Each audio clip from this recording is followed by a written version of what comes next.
Hello everybody, hey, it's Ken Faulkner, and we're getting down to it. This is the cut testing video for the Pictus, and I think it's going to do really well.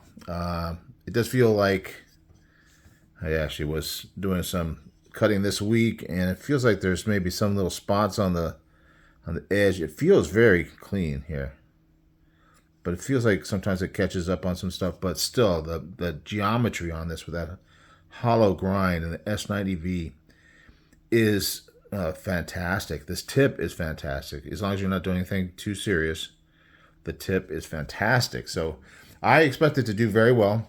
I'm excited about doing a fresh edge on it because I haven't sharpened it since I bought it. So I'm excited about that. See how that goes. But that'll be tomorrow. So, and we'll be wrapping it up. Faulkner 5 is almost over. It seems like it's been forever.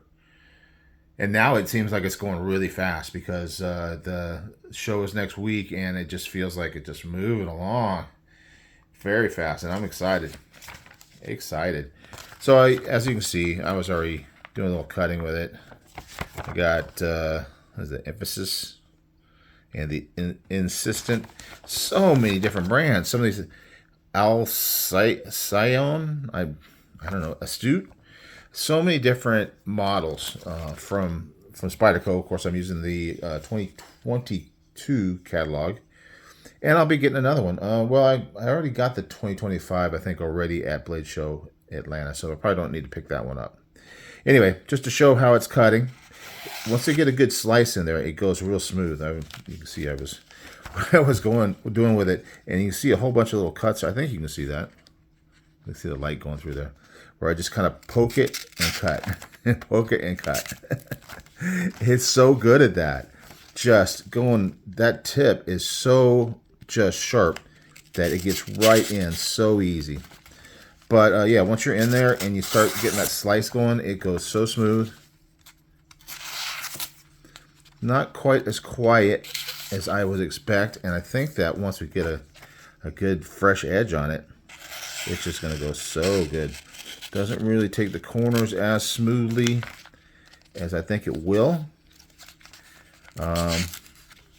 But having geometry, even if it's not, 100% as sharp as it could be, I think it's still going to cut really well. And it does. I mean, you can see, look at that. It goes right through. Very, very nice. So it just is showing little signs is all I'm trying to say. I bet it'll cut through this stuff. the pool noodle. We have, I don't even know why I still do this. All the knives cut through the pool noodle. I think this is more good, especially if it's got a hole in the middle. You can put it on a stand, and if it's nice and straight. This one is all bent up when I bought it.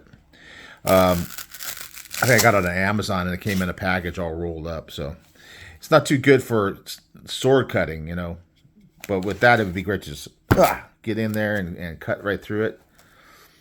And see if it'll slice through it all the way. Let's see if I can do it. Yeah. Gets that pop sound.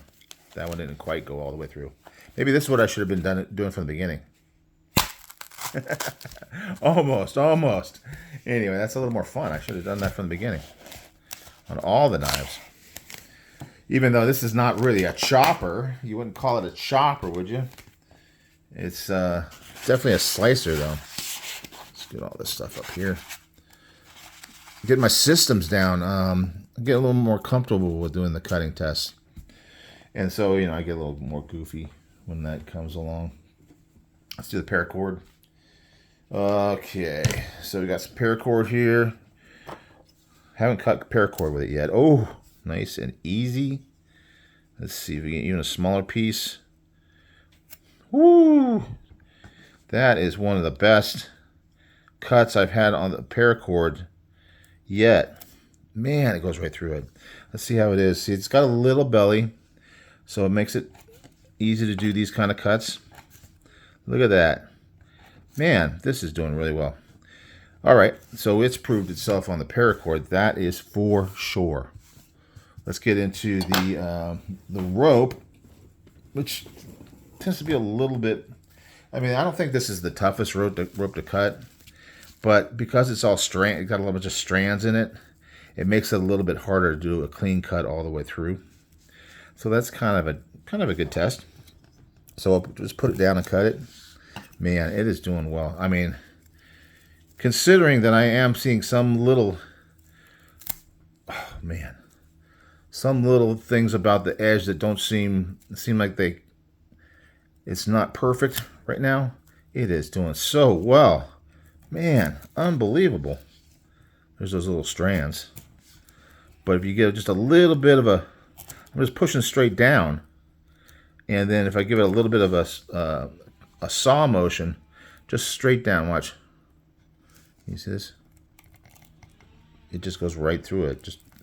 And then just a little bit to get those last few strands. Amazing. Amazing. This may be the best cutter yet, which makes me kind of even more excited about seeing it cut the after the sharpening. All right, we got our jeans, which are really looking pretty ratty right now. And let's see if we use the tip on this one. Look at that. Oh my gosh, that tip. We'll go through a seam here. Wow. All I can say is wow. We'll go in and through like it wasn't even there. That sound is good too. It's very quiet. It's not getting hung up on anything. You know, because paper cuts differently than other things. And some things can cut paper really well and other things not so well. Wow. That is super impressive. Super. See if we can just kind of slice it. You know, jeans aren't really made for slicing, but once we get the hole in there, boom. It's more of a pushing cut type thing. Let's get rid of that. Easy. Oh man, I am so impressed. I don't know if you guess. I mean, visually is obviously different than the feel, but the feel on this. But hopefully you guys are seeing it and seeing how well it goes through. Let's see how it goes in the pocket. And the action on this ever since this assembly. Maybe the least amount of improvement on all the knives so far of the Faulkner 5, but it was so good to begin with, and in and out is good. Goes pretty smoothly down in, and then there's a little bit of a pull to get out, so it's got tension. Yeah, that feels good, man. So this is yeah, mostly pretty quick, because once you see it, you know, not having any problem. We got a belt. Now, of course, the big question is, how is it going to do on that electrical cord? Man, look at that. Look how it cuts through the belt. Oh my goodness, that's crazy. Let's go this way. And we'll go this way. Man, that's just nuts. And roll it up.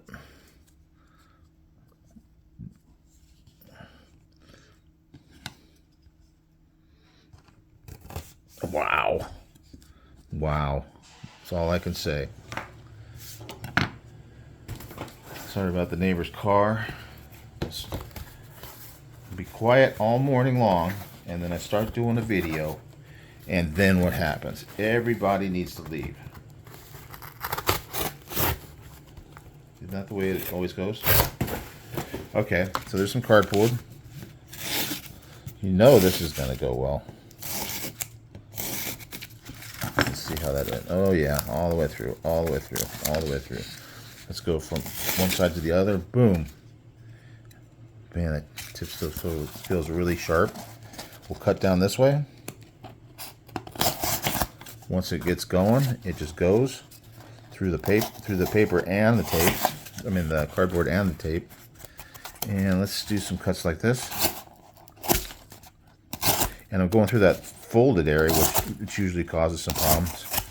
Yeah, I don't know, you tell me, but I think this one is cutting better than any of the other ones that I've done in the Faulkner 5 this go around. Man, whoo! So impressed. I did save it for last for a reason. And I figured it was going to do really well. I figured it is a beautiful knife. So good to look at. I was just looking at some of the thumbnails from this week. And it's every time you see this knife, it's beautiful. Gecko Customs did an amazing job on this one. I definitely got to check out some more of their stuff. Definitely.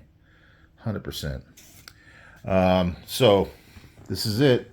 The big test. Nothing has gone completely through this without, some kind of issue. But we'll see. We will see. Yep, this is the challenge. This is the test. It has definitely taken a little bit.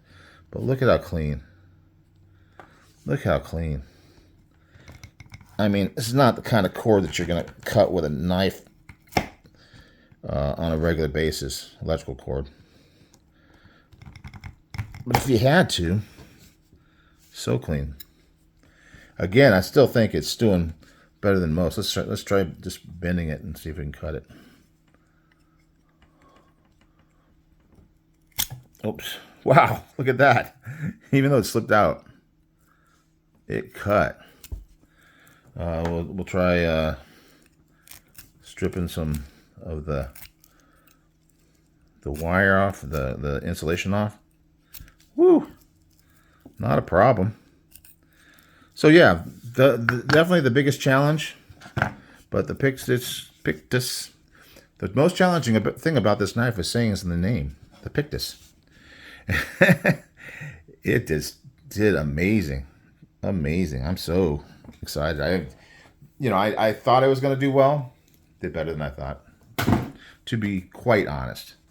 Hopefully that came through on camera for you guys. So thank you guys. Thank you for following me through all these different things I'm doing this time. I think it's been fun. I'm sure that there's people that have enjoyed it as much as I have. It's been a lot, but Unprofessional Dad, he just recently started doing these videos after coming back from visiting somebody who sent a bunch of knives with him, and he has got some bangers right now, are amazing. And it's funny that he was doing this long video on that, and he was talking about how, you don't spend enough time with a knife, before moving on to the next one. And I was thinking, yeah, that's what this Faulkner 5 is really about for me. Now, I wish I could do it with every single knife in my collection. It's hard and it's good at the same time. I mean, it's hard to not carry other great knives that I have. And that's the problem, is on a daily basis, I end up switching up day to day.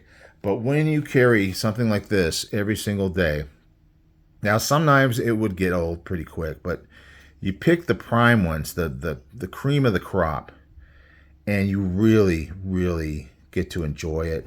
You get to know it. It becomes a thing. It's like in the old days, I think it was way more common for people to have a one pocket knife that they carried all the time. And nowadays, at least for collectors like myself, and that's definitely the category I'm in, is collector. You get so many different knives, and the thing is you buy a knife, and then you're ready for the next one. And I'm going to go to Blade Show next week. Thanks to the Faulkner 5, I saved up money, so I got a good chunk of cash to take with me. Cash is king at the shows. And I'm going to go and I'm going to buy a bunch of knives. And for a week or two, man, I'm going to be flooded with just excitement and everything like that. 2-3 weeks. And then I'm going to want to buy another knife.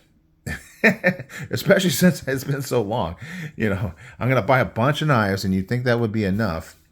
Probably 5 weeks worth of knives all in 2 days, because it's Friday and Saturday for Blade Show West. And I still want to buy more knives. That's just the way it is for me. I think a lot of people feel the same way. And it doesn't matter if you're buying premium stuff or inexpensive stuff, budget, good middle the mid range like this one here, you still have that feeling, and sometimes you buy an inexpensive one. I bought a lot of Rough Riders just to just to get that feeling taken care of, and it's crazy. It's really crazy. And then sometimes you just hold out 5 weeks, Faulkner 5, save money, ready to go. Now I'm excited, super excited. So thank you for going through this journey with me. Thank you for sharing my adventures. I guess I see them as adventures in collecting, exciting in collecting. You know, and it wouldn't be as much fun if it weren't for you guys watching and commenting and feedback in the comments, feedback on the lives, all the nice things people say. Even the comments where they say, you screwed up on this, screwed up on that. I love the communicating. It's fun. Thank you so much, guys. In case you couldn't tell, I am thankful. All right.